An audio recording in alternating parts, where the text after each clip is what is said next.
Douglas, my co-host Daniel Lowber. On this week's edition, we're going to be talking about nerds, and that cultural fringe has in the recent times moved very much into pop culture. Into it's not the fringe anymore. I mean, no? When I was a kid, I think I was part of the last generation of people who, and it pretty much started ending like right when I got out of high school, of like being a nerd wasn't cool.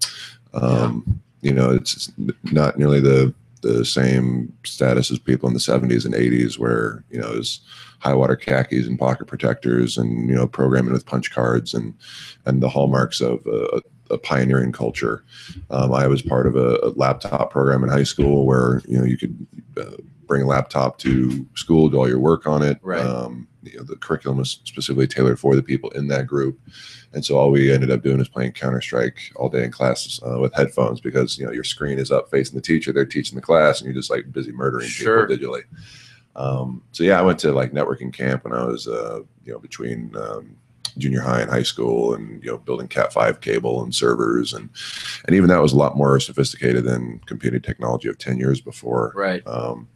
But yeah, it's been interesting to see how the rise of freemium games and mobile gaming has really pushed video games into the center of it. And with Marvel's explosion over the last 7-8 years into the movie field, starting with Iron Man and building from there. The highest grossing movies now in the world are comic book movies. Right. The first Avengers is the third highest grossing movie of all time. Probably going to be passed by Jurassic World here pretty soon. The sequel, Age of Ultron, was the sixth highest grossing movie of all time. Right.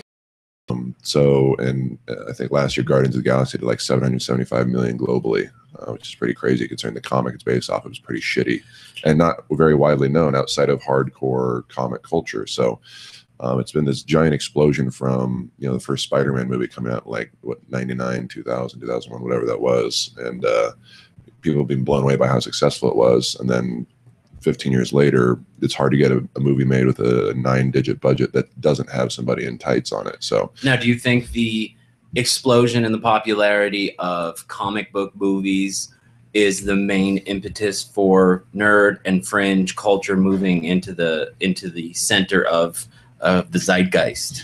I think it has to do with just the internet, making stuff more widely available. Yeah. I mean, you know, you and I both came of age in the time before the internet was widely available.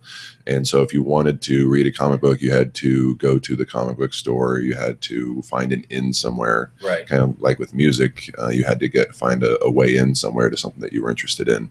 Cool older brother, that guy at the record store. Exactly. And now you don't ever have to leave your house. You know, there's digital comic book apps you can use to download comic books. CBR. And you know, it used to be, you know, Unix news groups back in the day, like comic.alt.nerd. You know, use group, or, you know, all these different things you had to go specifically seek out, and now you can just plug in a search for whatever you're interested in.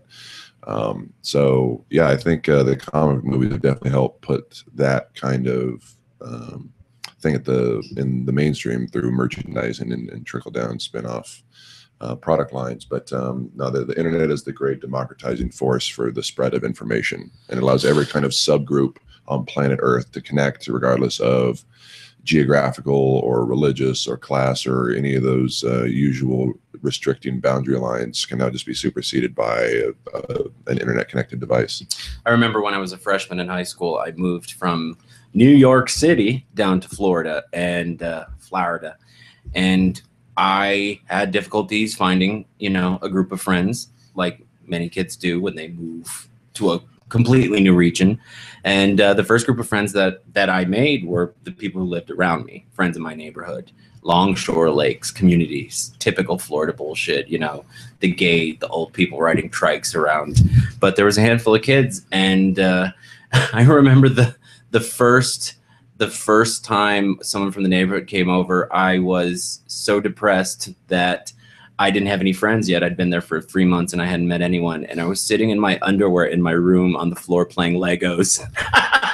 and this kid, John something, came over. I forget his name, but he was like, do you remember from the Scary Movie franchise, the kind of slow brother of the main character who kind of talked with the put on. I don't, but I assume it was David Arquette. It's David Arquette, and this guy came over and talked like that. No disrespect to anyone who has any sort of mental handicap or anything, but this was the way this guy sounded, and he was perfectly mentally, adept. He just was super nerdy and super dorky, and he had the white striped socks that went up to his calves, and me in my underwear on the floor playing Legos was just too good to hang out with this guy. But I remember by the end of that year, I had a group of friends, and they were pretty nerdy, and my interests were right along the same lines. I read comic books. I remember growing up in New York and going to this little corner store, this like Chinese market that had a rack of old comic books, and it was 3 for $5, and you can find anything from Sleepwalker to some weird random old DC comics. But that was my thing, and when I was in middle school, that was what we did, and we didn't advertise it, and we didn't talk about it. It was what we did. And by the time freshman year rolled around in high school and in a location, we were sitting playing Magic in the high school cafeteria. And still at that time, we were considered dorks or losers for doing so. And I mean, I'm sure things have changed since then. I taught high school. I taught high school in 2006, 2007, 2008, and it didn't matter. There wasn't this sense of metacognition. Kids didn't think about where they were in the groups. There wasn't the cool kids, and there weren't the jocks. That they were there, but they weren't cognizant of those boundaries, and it seems to be that there was a blurring of those boundaries, and what by and large brought different groups together and allowed different kind of quote unquote classes of kids to hang out were video games and comics and TV shows, a lot of sci-fi stuff. And that was a real unifying thing. You know, fast forward from when I was in high school in 1996 to when I was teaching high school in 2006, the lines had blurred, and there was this really egalitarian mood amongst the students. They had this common thing to share, and it was nerdist culture. Yeah, I mean, I remember being in high school. I think I was probably the only mathlete in Washington State history that could dunk. But there were what you would normally consider jocks in the laptop group. There was Greg. He was like the captain of the cheerleading squad, and there were football players and basketball players like myself in there. And it seems to me that it just accelerates the pace of acceptance of what was normally the fringe, regardless whether it was nerd culture, gay kids, people from other, whatever the background is. Seems like it's just the assimilation and the acceptance is accelerating. Right. The minorities that are still struggling to gain that mainstream acceptance, the band of it gets narrower and narrower. The subsection gets smaller and smaller. It used to be just gay rights in general. Now it's transitioning over into transgender rights. Right. And it's just it gets faster and faster, and the world seems to be flattening in such a way that eventually it's just going to be one rainbow flag waving, caramel colored race. We're all going to be relatively the same skin color in like 100 years, and it's not really going to be defined whether you're accepted into a group or not by what you look like or where you're from or who you love or what you do. It's just what your interests are. The Warren Beatty Bulworth school of misogyny, everyone's going to keep fucking till we're all gray. And the only thing that differentiates us, to paraphrase Martin Luther King, maybe the content of our character. And part of the content of our character are the things we read, the things we watch, the entertainment and the literature, what we consume. And that very much, whether it's a legitimate indicator of personality, we are a collection, a sum total of the things we are exposed to, the things we absorb. And I like that built into such a large swath of people's personalities are things that they've derived from sci-fi, from comic books, from movies, comic book movies and things like that. What I like about it, and it's the same thing that you get from the Star Trek effect, is what sci-fi's always been really fantastic in doing is presenting issues that affect people right now in that age, contemporaries, issues of race, issues of gender, issues of equality, but putting it into the context of a faraway world, right? And that's what Star Trek was so great in doing, was breaking down those boundaries or addressing those social issues, but doing it with that sci-fi context, because the reactionary conservatives can't get too mad when a green guy and a blue girl are getting together with each other on planet 752 in the Horsehead Nebula. And so there's just that great sense of equality and anything's possible with science fiction and with comic book cultures, where there aren't the same engendered boundaries. Those nerd, quote unquote, pieces of literature, movies, games, there's more of a sense of inclusion than exclusion. And that's what I like, is the inclusion. Yeah, I mean, you see the possibilities of what happens when everybody fucks in the country of Brazil. You know, it's a country that's been colonized many times by generally white European nations, and some of those beautiful people, male and female in the world, come out of Brazil. There's something to be said for an aggressive mixing of the bloodlines. Hopefully, in this day and age, purely consensual every time. Yeah. But you know, they go from the whitest cracker to the darkest black in terms of skin tone, and they're usually pretty attractive. It's like a mutt generally has better bloodlines than a purebred, or a better genetic structure. You know, because you marry like with like too long, you start getting a little hinky in the eye and jawbone and mental development processes. So Mormons. Yeah, exactly. Mormons, the country of Iceland. You know, there's like 7 last names, 300,000 people. Everyone looks like Bjork, some derivation of Bjork. You get actually a bonus from the government if you marry somebody who is not from Iceland and bring them back to, you know, dilute the bloodline a little bit, bring some new genetic material into the stockpile. Hey guys, this is Ralph. He's from Topeka. Yeah, exactly. So I think another thing that's really helped kind of flatten out the world is that all this archive of entertainment, literature, music, history is now at people's fingertips. It's not just the new stuff. It's, okay, you know, Harry Harrison, legendary sci-fi writer, like you can get turned on to him by some blogger, some, you know, Twitter user, some Tumblr account that you like or follow. They mention it. Ooh, okay, this person tends to like what I like. I'll check that out. And you can get turned on to one of the best sci-fi writers of all time, where you know, maybe you live somewhere where you never would have had access to them. It used to be what you had was the library. Yeah. The library and the video store. And you had to go there, and like we talked about, you had to have the, you know, somebody to point you in the right direction. And now you have the world's greatest library and the world's greatest video store and Encyclopedia Britannica all bound up into one, you know, blob. You just have to get out there and explore. So, and that's the mortar which holds together all that content, for lack of a better word, are the aggregators, you know, the trendsetters, and the people who make it their mission in life, or at least their passionate avocation to compile, collect, and evaluate the quality of entertainment, whether it be movies and video games or literature. And that's the great thing, is we were talking about that a couple weeks ago, is choosing your specific you know, content aggregator, the person who you trust, who you agree with their evaluation and their criteria that they set for what makes good quality literature, movies, video games, content, etc. Yeah, I mean, I always hold it down for Alan Sepinwall of hitfix.com. I forget how I stumbled on him back in the day. I think I was looking for like Sons of Anarchy reviews back when the show was good in like 2008. And, you know, I just read something he wrote. I liked it. Click on the archive, keep reading stuff you wrote, because this guy's really good. That's one thing I like about the system, the role of the critics kind of coming back around, where people find somebody who's, okay, this, yeah, your aesthetic matches up. And then this, you know, I think, I don't remember who made the comparison, but the internet's like a fire hose of data, and you're just sitting there trying to drink, and it's entirely too much. So you can find people, or whatever the source is, who can kind of filter stuff for you, and that breaks it down. That's how I got, and you know, people have that in their friends too.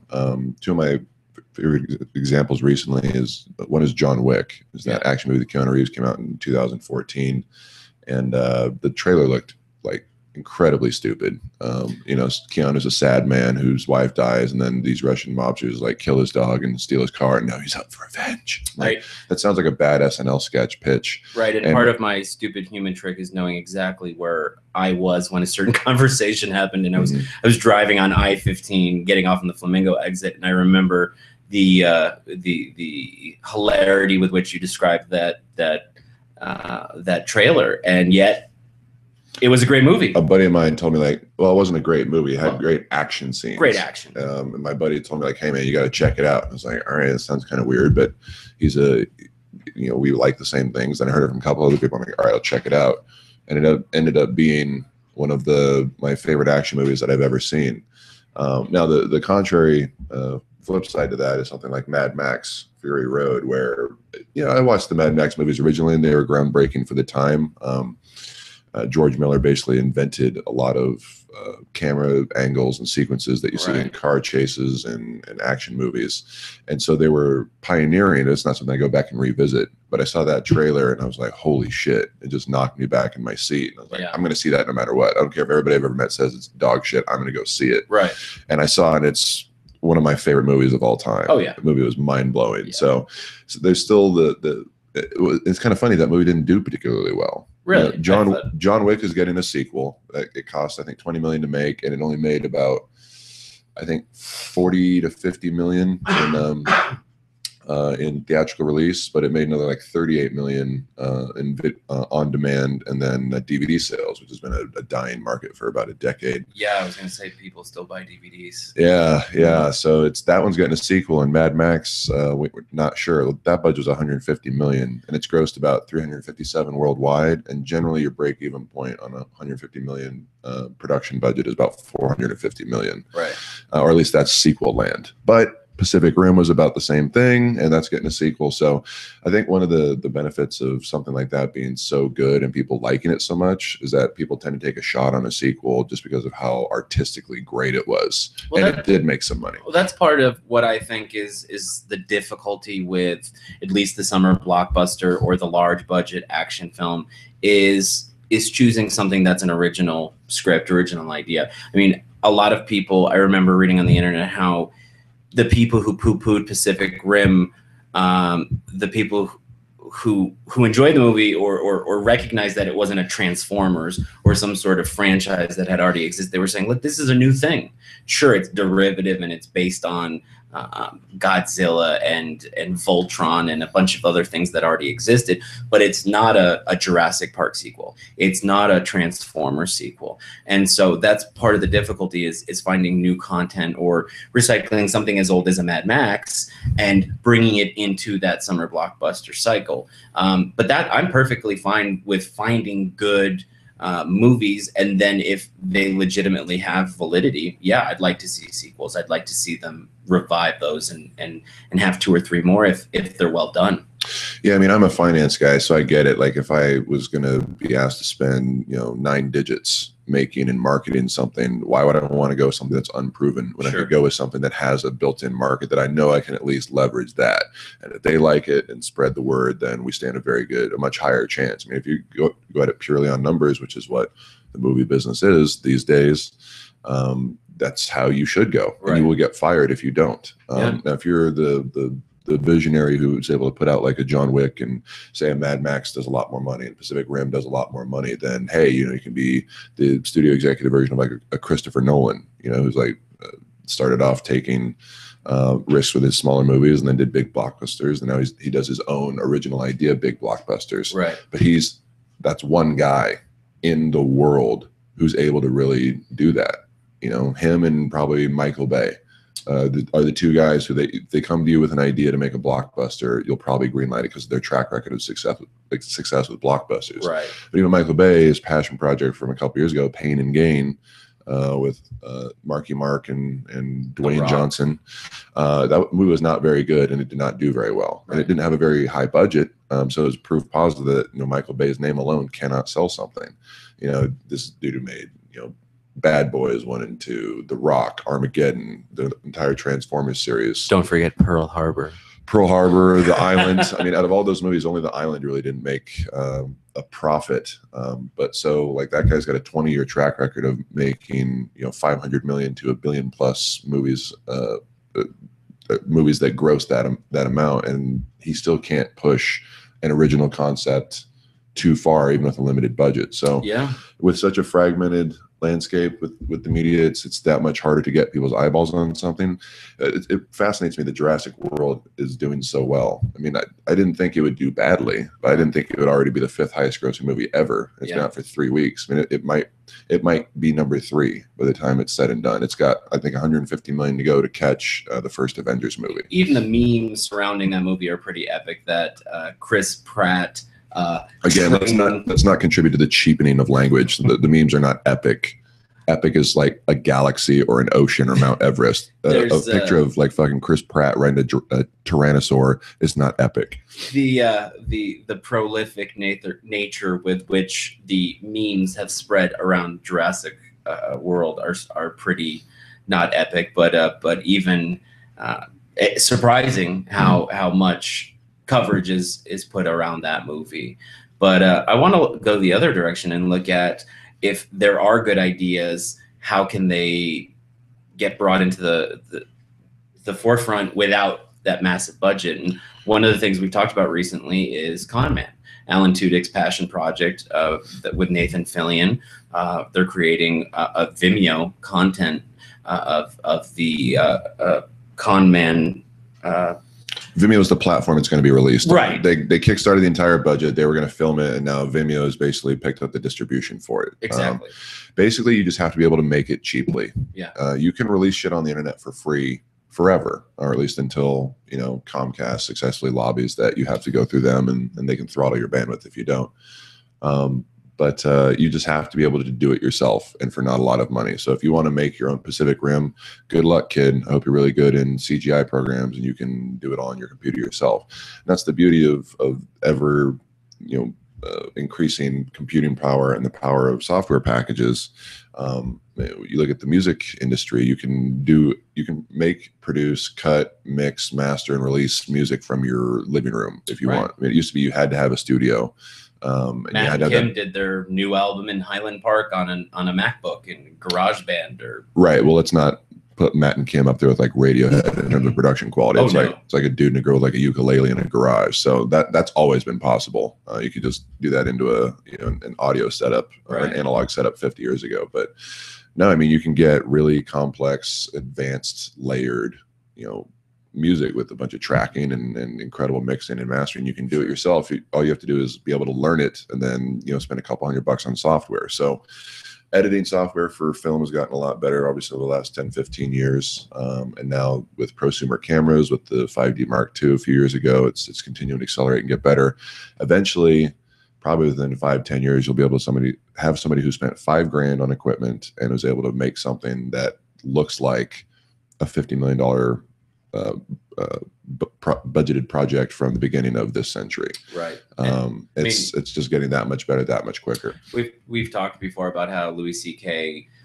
He shoots on a Red, but then he goes and edits on his MacBook. He completes his whole show editing process and creates the final MPG right through his MacBook. So, and that's different. Understandably, a pretty lo-fi television show is different than a blockbuster CGI rife movie, but yeah, so much is possible with technology that really opens the gates up for people who want to enter into the world of professionalism in terms of TV and movies, because there are standards. I mean, we've talked about off air. We've talked about the quality of, or the qualifications that you need to satisfy in order to get something put on television. I mean, the FCC standards, you need to have a certain high fidelity minimum in order to get something broadcast. So it's, with the availability of technology through software and things that are accessible to people for less than, a $500,000 Avid machine even 20 years ago was the standard. People are able to access the world of movies and television and pop culture with much more ease now. Well, it's interesting to me too that the global marketplace makes things so much more lucrative for people. Do you know who the highest grossing musician of the last year was? This last year? Mm-hmm. No. Katy Perry. Okay. $136 million. And the bulk of that came, she's been on tour for like 18 months, came from her concert dates, which were primarily overseas. Came from her ass and titties. Yeah, ass and titties. Exactly. Well, she doesn't have much of an ass, but she got some great tits, though. I can't get that picture out of my mind. It's indelibly burned of her wearing the Elmo t-shirt on SNL with the shake. The image that's indelibly burned in my mind is the picture Russell Brand took of her when they were married, of her waking up at like 7 in the morning with no makeup on, and she looked like a bridge troll. So all props to her hair and makeup people, because she does not look much better than me without her makeup. So she's kind of like the tribute, or I'd like to think she's the muse behind that Amy Schumer parody song, "Girl, You Don't Need Makeup." And then you start walking it back immediately. Yes, you do need makeup, lots and lots of makeup. Wear it while you sleep and swim. Like, that's Katy Perry. Like, no offense to her, she's very talented, and she is an attractive woman when she's got, award-winning multimillionaire stylists working on her. But from the neck down, Hall of Fame. From the neck up, she's Burbank hot. Makeup has single-handedly allowed the porn industry to thrive. I'm sure you've seen that photography series of the porn stars before and after the makeup. And it goes back to the days of Cleopatra and Nefertiti. Like, there were some ugly ass hoes without their dyes and pigments applied. So so it used to be the only places that you could reliably make money on touring were basically North America and maybe Japan. I mean, there's every hair metal band in the 80s went to, has their Live at Budokan album. But the problem used to be like the shady infrastructure with overseas venues. You had to get paid up front, or you wouldn't get paid by some promoter afterwards. Like, you can take the music back from the people. So your leverage is gone. And now that you've got giant companies like AEG and Live Nation working with independent promoters who've been around for decades overseas, you can go make just as much money touring South America, if not more, than you can with North America. Right. You don't have to hit, because North America, you've got a few giant markets: Toronto, New York, LA, Miami, Chicago. Like, you can hit the 10, 20 spots that make you a lot of money, and then a bunch of smaller venues. Well, there's giant venues all over the world, all throughout Europe, all throughout Asia, all throughout South America. Right. So if you're somebody like Katy Perry, who's had a pretty decent global career, now you can start going out and have a 200-date concert tour where 150 of those dates are overseas, and make double or triple the money overseas than you can here. You just got to be willing to hustle and do the work. Tom Cruise kind of set that template for. He's always been a brilliant businessman. He was way ahead of his time. Back in the 80s, he was doing, by his request only, I should add, foreign press junkets. Okay. So when a movie would come out, he would make sure and go and do a European tour for this movie, and do an Asian tour for that movie, and do an Australian tour and a South American tour, because he foresaw that, hey, my movies have, it doesn't take a lot of subtitles to sell a jawline and some explosions. Right. So he got out there and got on every local TV show, and you can find hilarious clips of him on YouTube, and doing like morning Japanese game shows and European talk shows and South American, cultural events, just taking part in the local culture, and like, hey, the big American movie stars here, at least trying to pretend to understand our culture. So it really kind of set the stage for the movie business moving globally. The music business is now following. And I kind of like that. And, Jurassic World is an easy sell globally because it's big CGI dinosaurs. Right. No Jeff Goldblum, which is a fucking Travis Shamockery. That would have made it #1 movie of all time, I think. Gonna roll. Yeah, exactly. Had he been in it, it would have overtaken Avatar already, let's be honest. He made The Life Aquatic his role as the sniffy, stiff upper lip, seafaring researcher, just made the whole movie for me. He always does good work. Well, what made that movie for me was the credits rolling. Like, Wes Anderson needs the fuck out of here with his scarves and his preciousness. Like, make something that's entertaining first, and then worry about your twee set decoration later. You don't want the custom Steve Zissou Adidas. Yeah, like I don't know, the affectation gets in the way of the content. It's like that TV show Hannibal, where people are like, oh, it's more of a style, a tone poem, and it's the plot isn't really so much the point. Like, I watch things for the storytelling. Like if I want to watch something just to see a fucking tone poem, then I'll go look at like a photographic gallery. Right. If I'm going to invest hours into something, it needs to have a point. I get very tired very quickly of stuff that's like, well, it's just me sniffing my own farts over here and filming it for my enjoyment, and hopefully somebody else maybe enjoys it. It's tantamount to the first novel for most writers. Almost exclusively new authors or people, when they put out their first novel, is a lyric novel. It's they want to show how fancy they are with words, and so look at how I connect my wordplay. Right, and when I was in a creative writing program for graduate school, that was a lot of what you saw was people definitely sniffing their own farts and trying to create these overwrought, elaborate sentences, which were devoid of content and structure. And our professors over and over said, look, just tell a fucking story. Tell a story. Try to be like Elmore Leonard when you're starting off. Yeah. Like, communicate brevity. Yeah. That was one of his like 10 rules on writing, brevity. Yeah. Don't have them say or do anything that's not related to the point. Right. And it's kind of funny, that tends to be the evolution of an art form. It starts off with, okay, we got to go with like the broad appeal. We got to make money with this stuff so we can make more product. And then as an industry matures and plateaus and then it inevitably declines, that you start seeing the door open once the medium has been established, whatever it is, for more experimental, more artistic stuff. Right. Wes Anderson would have been drummed out of the system 80 years ago. It's like, listen, dude, like, people aren't showing up in droves for your scarves. Like Gone with the Wind and Birth of a Nation are bringing them in. The Fantastic Mr. Fox is not. So, and just like every single first year graduate student MFA writer wants to be Don DeLillo or David Foster Wallace, what I'm seeing now is movies more and more have that over stylized Wes Anderson, even music videos. If you watch Vance Joy's Riptide, it's like ode to Wes Anderson, the entire thing. It's very much a kind of knockoff style. And Saturday Night Live did a joke that or did a fictional movie called the Coterie of the Midnight, some overwrought, ridiculous thing. Yeah. And it was a fake new Wes Anderson film. And one of the fake critic catchlines was, white people everywhere will love this. Yeah. And it's the thing is, it's this, people are so quick to imitate style over content. And that's what is disappointing, because content and story, those things have been the same. A good story has been the same since Sophocles, Yeah.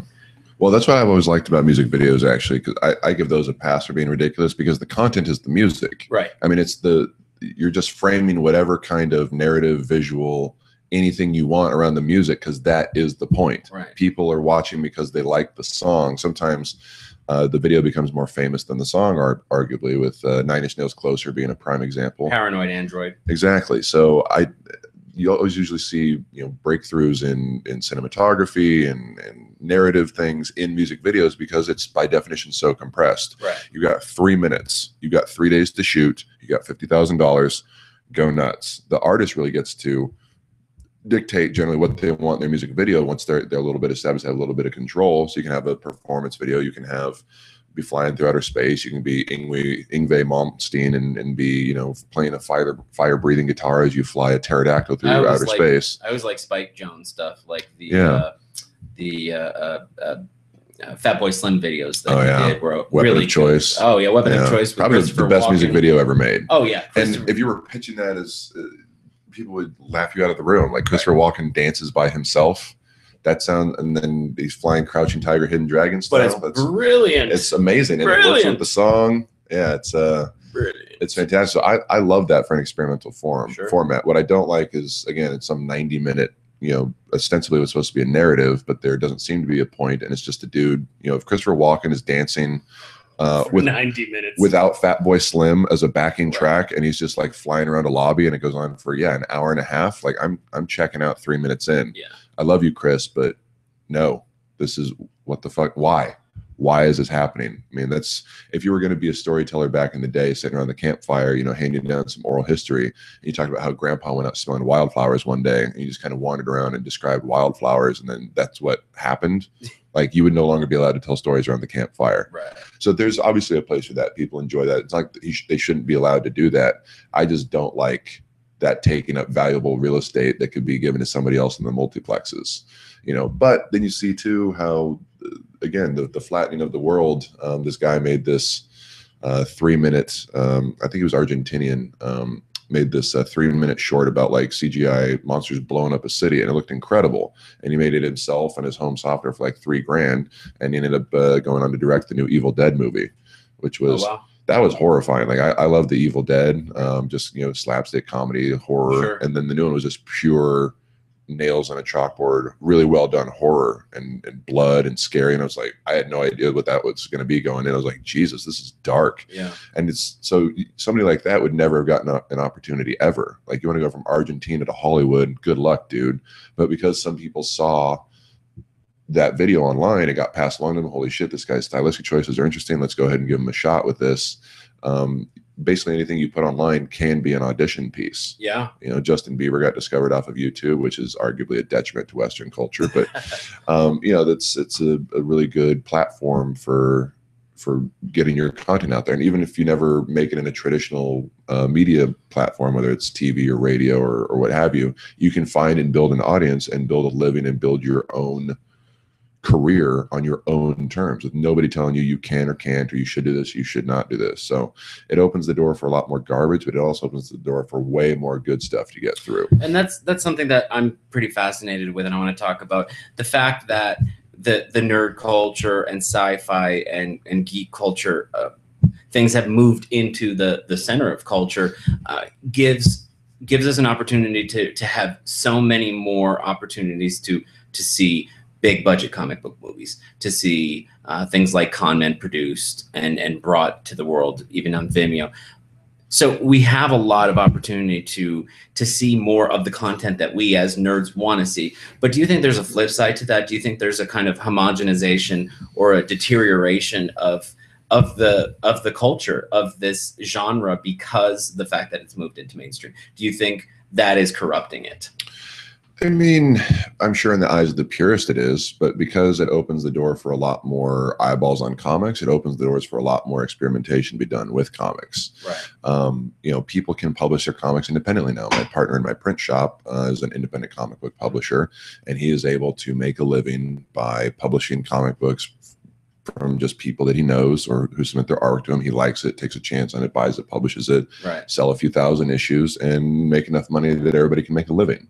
So that would not have really been possible 25, 30 years ago, except in very select instances. Sure. You have to get your comic strip in a syndicated in a newspaper. You know, the exceptions like R. Crumb, who could do their stuff independently for years, but that dude was never getting rich. I mean, he worked in a government job for 40 years while he did that. Right. So yeah.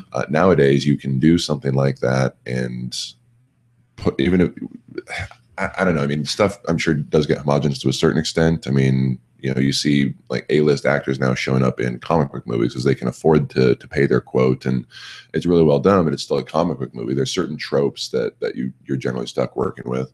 Even something like Guardians of the Galaxy, which is, you know, it's got a talking tree and like a jetpack flying raccoon. It's it's telling the same Groot. Sorry, Groot, but okay. Did I say Groot? You said Groot. This is not Scotland. It was Groot. Great.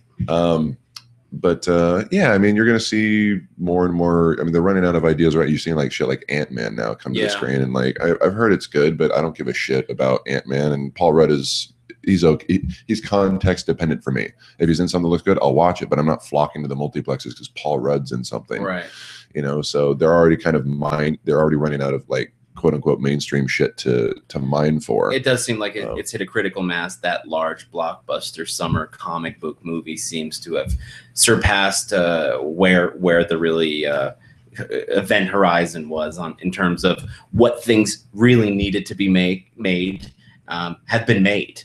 Well, I mean, it's interesting. The one that kicked it off was Iron Man. Iron Man has never been anywhere close to the most popular character. Robert Downey Jr. is coming out of, you know, a decade-long substance abuse-fueled slump. Sure. And it's perfect casting. Jon Favreau wrote and directed a great movie. People went and saw it because it was good. They didn't go and see it because of Robert Downey Jr. They didn't go and see it because of Jon Favreau at the time. They went and saw it because it looked good, and it was.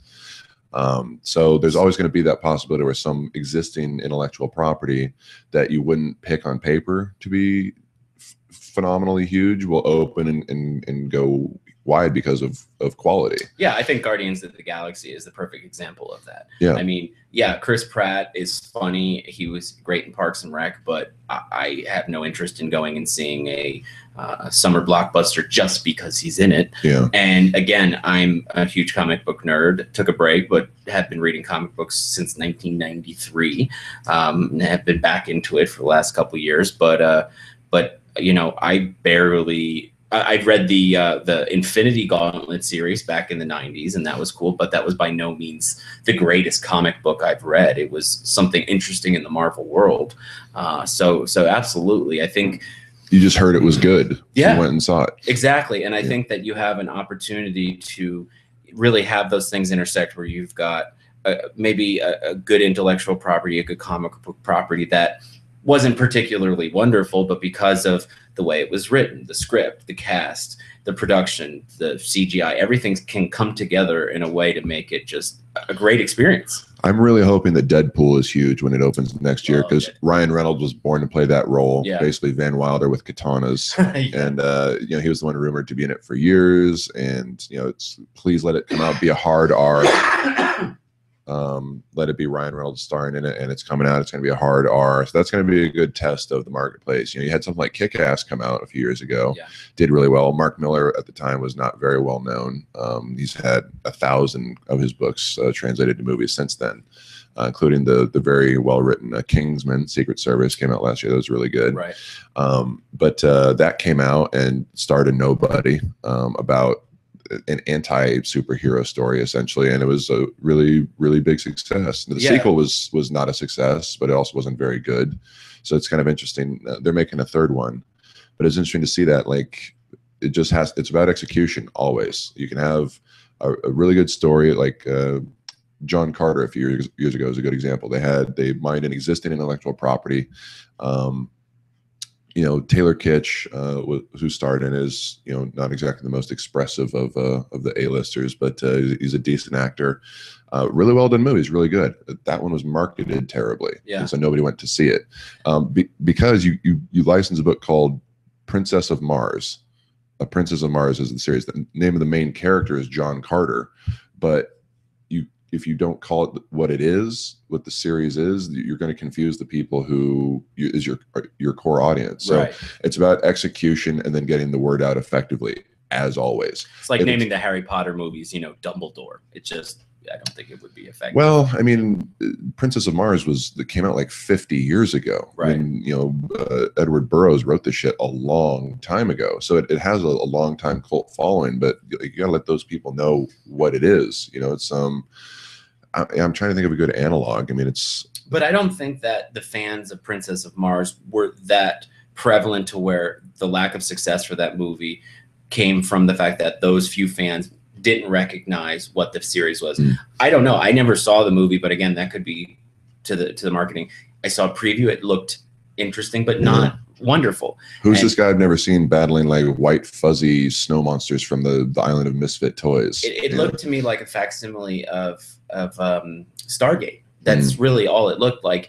And so I can't necessarily speak to the quality of the movie, but I think it was good. I think in terms of the marketing, I was afraid that it had Disney attached to it, because I thought that it would kind of be that G-rated schmaltzy bullshit. Yeah. And so I think really the larger issue is how it's marketed across the map, not necessarily to the diehards. Because honestly, being someone who's a diehard fan of certain franchises, I've always been a diehard Punisher fan. I've always been a diehard Fallout fan since, you know, the early isometric games. And so those are things that I'm really excited to see done well. And yet there are a lot of decisions that the creators make that don't pander to the hardcore fans. It's to get that mass audience. It's to get that mass appeal, because that's what it takes for the financing. That's what it takes for the success. So I think with something like that, I don't know.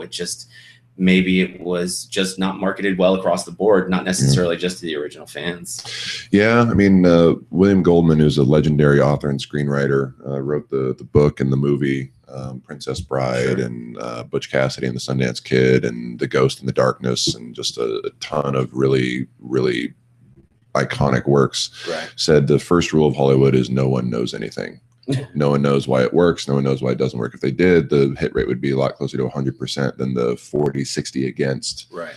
And James Cameron, who's a really, for all that he's like a titanic asshole, is one of the more thoughtful and cerebral people about the film industry in general. And one of his famous aphorisms is, people always take the wrong lesson from a success. He's like, when Avatar became far and away the highest grossing movie of all time, and I'll be surprised if that's broken anytime soon. I mean, $2.7 billion globally. That's just insane. I mean, it took a re-release for Titanic to crack 2 billion. Right. That ended up at 2.1. But then you have something like Jurassic World that goes to 1.5 within 20 days of release. I mean, all you need is something to capture the global zeitgeist, for lack of a better buzzy marketing term, to really just take off like that. But he said a lot of the stories he heard from fellow filmmakers going into pitch big movies was like, well, Avatar did so well, is there any way you can get like blue cat monkeys into this script? And you saw it too in a rat, and he's like, and people were like, oh, maybe it was good because it was huge because it was 3D, and you saw a bunch of like really shit 3D conversions and 3D movies coming out that shouldn't have been 3D in the first place. Yeah. Avatar was successful because of how groundbreaking and how well executed the 3D was. It wasn't because people like 3D. I mean, wearing those glasses is fucking weird. I don't like doing it. Yeah. I made the exception for Gravity a few years ago, and it wasn't a very good movie, but the effects were phenomenal. And it was successful because it was very well executed. Again, right. It was well executed and well marketed. It wasn't because, oh, it's Sandra Bullock in space. That'd be the lesson that a studio executive would take. It's like, no, the effects were incredible, and it was a very well executed, very relatable human story. Sure. It all comes down to a human story. If you can tell it a good human story, execute it well, let people know about it, you stand a better than not chance of succeeding. I think a perfect example of that human story is one of my favorite, and I know one of your favorite television shows is Party Down. It's a great, first of all, it's just a phenomenal cast, phenomenal show. It's had some cycle changes because everyone involved with that, similar to like Freaks and Geeks, have gone on to do other things. But like Jane Lynch left early on, and to do Glee. She wanted to do Party Down, but it's like, okay, I can make $1 a year doing Party Down, or I can make, $500K to 1.5 doing Glee. Sure. But a show like that is just a collection of kind of Hollywood types, either the struggling waitress or the has-been or the never will be. It's a collection of kind of unappealing characters, but because of the way it's written and because of the execution and because of the heart that comes out of the story. I mean, it's so funny, but that's not what makes it so great. It's so great because it's so human. And if you can't necessarily relate to it, you can see the humanity in every single one of those people. Well, and that was a great show, but it also wasn't successful. Exactly. It barely made it 2 seasons, and then they pulled the plug. I mean, it was on Stars, like nobody knew it was on. Like the cast used to talk about how they tried to find the show and couldn't fucking find it to record and watch and tell people about it. Right. So, but again, that's part of the telling people about it. Yeah. It's one of those things like the show Firefly, which Alan Tudyk is loosely basing his experiences with comment on that. He says that now he gets approached by diehard fans who weren't born when the show was on. It's like they're bigger fans than their parents were, because it's one of those things that people pass on to somebody, and then it stays at its relative popularity level throughout the years because it was quality and people found it. I mean, that was one of those really fascinating dynamics where it was on the air in 2002, just over into 2003, then was canceled, and then the DVD sales exploded. And off of that, Joss Whedon was able to do a $40 million movie a few years later, 2005, called Serenity, that bombed. I think the worldwide gross was like 37 million. And I loved it. But it's a phenomenal movie. That has nothing to do with its success or failure. Sure. That's why I say if you have a relatable human story and you tell it well, you have better than average chances of succeeding. Right. You can still take it right on the fucking chin and go down in flames. Yeah. No one knows anything, Yeah. But that's why I like it. And, people bemoan the state of the industry and like, well, you can't get anything good made anymore. Well, make it fucking cheaper. Yeah. Make it. Nothing says that you are obligated to be paid millions of dollars for successfully telling a story. Keep the budget down into the tens or the hundreds of thousands. Your break-even point is much lower, and then you can go forth and make a new product. That's how the entertainment industry used to be.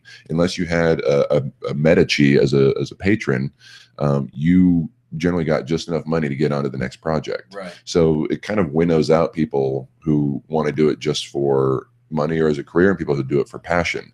If you are lucky enough to be able to find an audience and make some money with it, hopefully you make enough that you can go on to the next project. Yeah. I don't like the sense of entitlement that, well, because you used to be able to make a lot of money doing it, whether it was very good or not, that should continue indefinitely forever. No. You want to make, there was this. What have you done for me lately? Well, yeah, and even then, do it on a smaller scale. Like, you want to make a movie, okay, make it for a relatable budget. If you're not going to get 20 million for it, make it for 5. You can get things done. I mean, you can make a high. Memento was made in '97 for what, $3 by Chris Nolan. Yeah. You can make a really good movie for not a lot of money, unless it's dependent on like effects or outer space.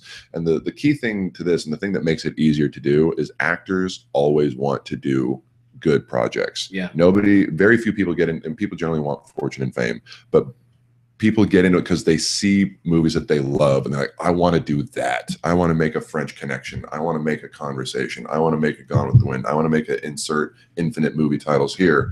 They want to do something, like they want to do quality projects. Well, and so if you can get somebody who matters to read your shit and then wants to do it, even somebody with a little bit of a name, you can generally get a little bit of money to make it. So do that.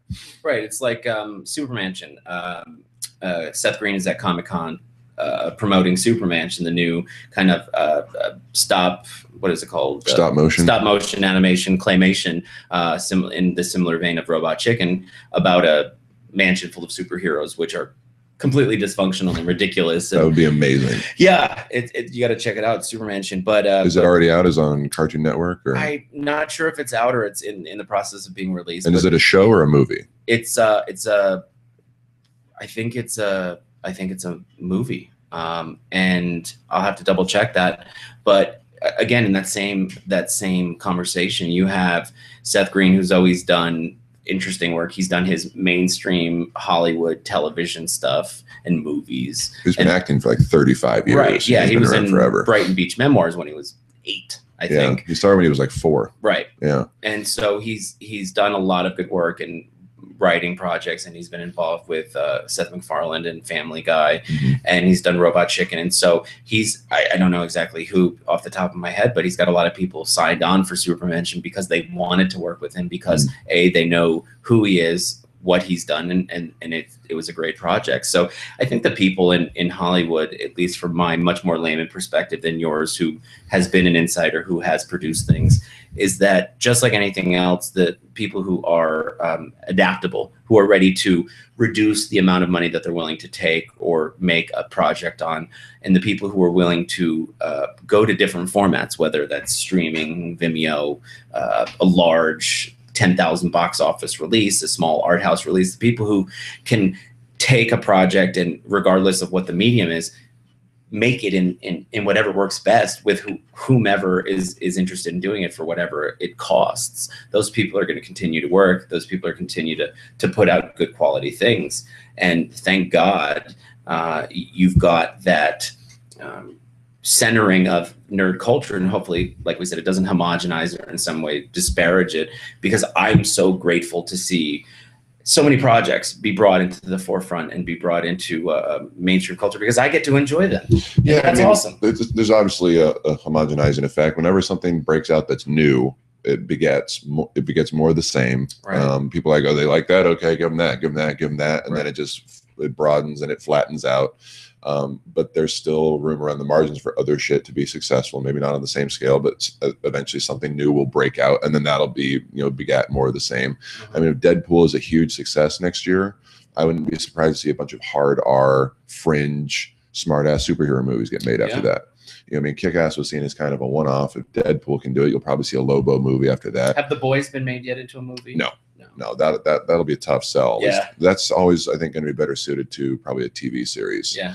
You're not going to be able to get that past like a studio executive for any kind of budget. It's too violent. It's too you know, it talks about too much subversive stuff. You know, Right. you don't want your mainstream entertainment talking about issues of race and gender and sexuality and things like that. That's by definition not generally a mainstream movie. It can be a fairly successful show on television, on an HBO or an AMC or FX or Showtime or whatever. But that's like why you have Preacher coming to TV. Obviously, that's a really hard story to condense down into a movie format. But you know, it's going to be Evan Goldberg and Seth Rogen executive producing it for HBO. So excited! Yeah. And they're huge fans of the comic. I'll be interested to see this because I've been a fan of those guys' work. They've never really done anything like this, but it's like they're you know, acting in it. They're just producing it. And they're legitimate fans of the franchise from the comic books. Absolutely. Well, it'll be interesting to see, like, if these guys do that well, it'll be interesting to see what they get a shot at producing next. You know, like, could they do, I know Joseph Gordon-Levitt is producing and starring in Sandman. Right. That'll be interesting to see. If these things are successful, I think then you'll see people start mining the farther reaches of things that have been successful over the last 20, 30 years, but haven't been like massive mainstream hits. Yeah. You know, Sandman is done very well for Neil Gaiman over the years, made him rich and famous, but it's never sold a tenth of what Batman sells. Sure. You know, but that being said, if that's a successful show, it breaks out, it's big. I mean, A Song of Ice and Fire was always a popular series for George R. Fatty Cupcakes Martin. But I mean, it nobody predicted it to be this, you know, stratospheric success that it's been on HBO. That's execution is a phenomenal, and you know, the $40 million budget that goes along with it. But I mean, the only recognizable name in that original cast was Sean Bean, and they whacked him in episode 9. Yeah. You know, so that's a pretty giant fucking roll of the dice on the part of HBO to, you know, shell out $100 million for a first season and go like, well, I hope it goes so we can at least make back the money we spent on the sets over 5 seasons. And they had, you know, HBO had the money and the clout to be able to take a swing at it, so they did. Netflix is stepping up big. House of Cards is their property. Amazon's starting to make a splash with Transparent and Catastrophes, this really funny romantic comedy BBC import. So as new companies pop up, Amazon, Netflix, Hulu, and start making money, they're able to throw more money at shit.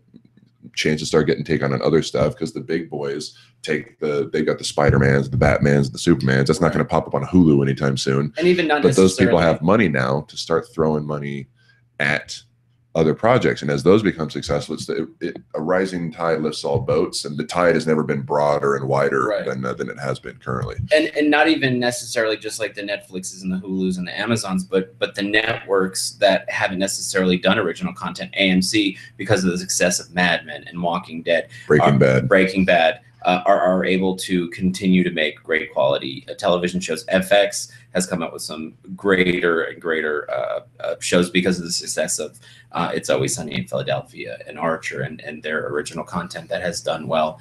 And I mean, recently AMC's new thing, Hell on Wheels, I think wouldn't have ever been possible on ABC, CBS, or NBC.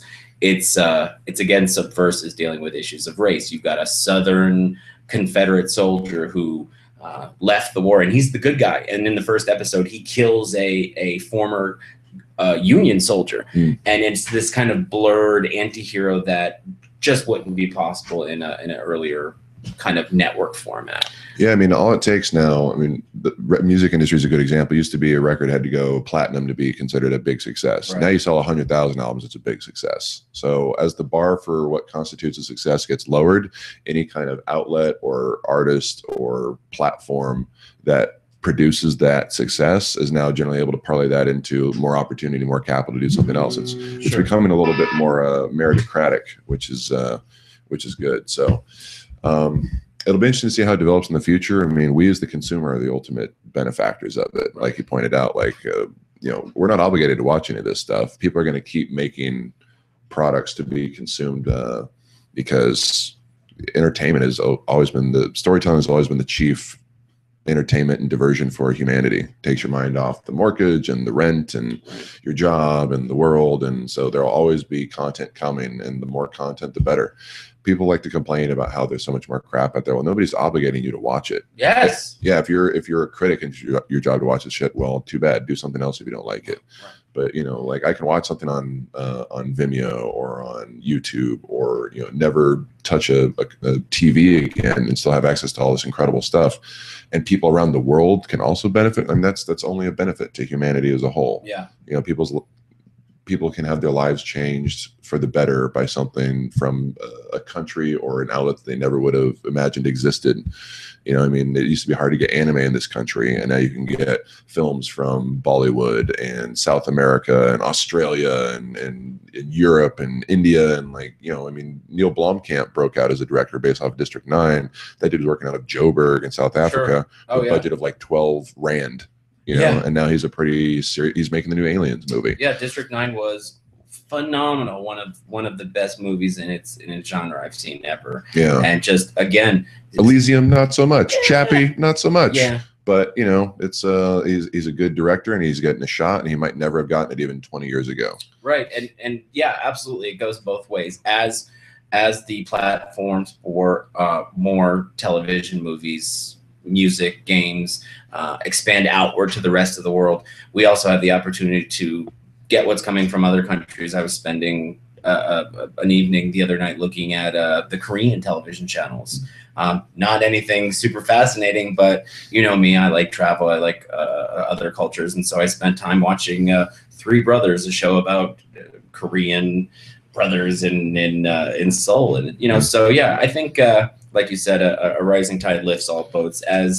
As we continue forward in this digital landscape, we have an opportunity to see so much more of what we as nerds love, and if other people start to love it too, that's good. But you know what makes me happy? That I get to see what I love. In 10 years, we'll all be watching Brazilian cinema while listening to Dutch music and reading Indian books, and that's only for the better. Wunderbar. I look forward to our glowing caramel-colored rainbow flag waving future as a species. All right, I'm John Douglas. This is Daniel Lowber. This has been Black Mountain Radio. Thank you very much, and keep it nerdy. We'll smell you next time.